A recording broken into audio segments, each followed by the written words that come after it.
Whether money can buy happiness or not, we really can't answer that for you. But we sure can help you determine the amount of money you will need to get a Schengen visa to fulfill your European dream.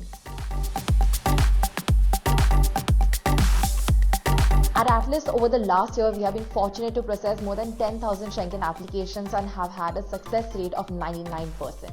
So yes, we know our stuff, and if we have to tell you what the other 1% misses, it would be one word: strong financials. I mean, 2 words, but you get the idea, right?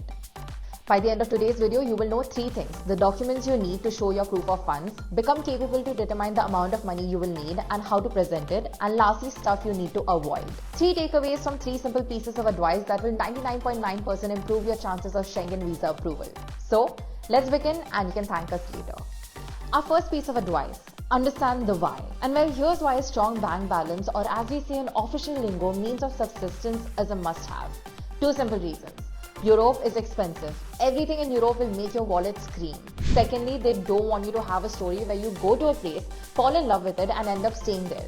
Yeah, it kind of does not work like that in real life. It's called absconding. They definitely want you to return. If you can show a solid financial foundation like a consistent income, investments, family property, and that little nest egg you've been building, it says 2 things. You can afford to stay temporarily in Europe, and you've got solid ties back home, so you'll return like the responsible citizen you are. Now that you've got the financial picture, it's time to help the visa officer see it clearly. Present your documents in an organized, easy-to-read manner. Whether you're funding the trip or someone else's, it doesn't matter. Just make sure your documents are spot on, in order, and ready for review.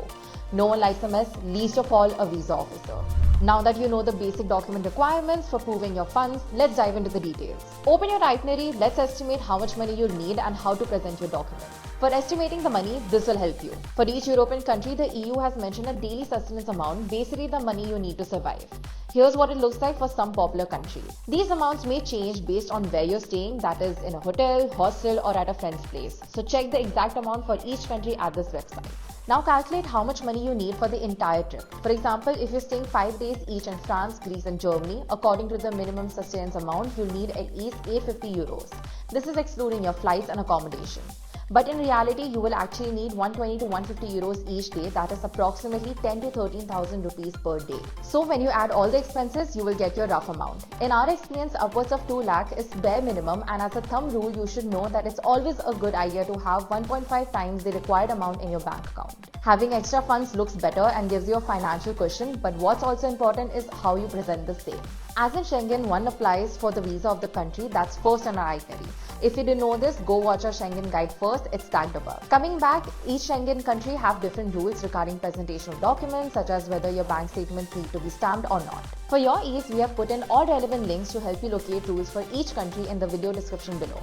You're welcome. Now our third and final advice: don't be stupid. You will be if you deposit a lump sum amount in an account that you can't explain. Think that having a high income will increase your chances, and do not attach additional documents like FD statements, investments, property papers just because they are optional. Be mindful about them.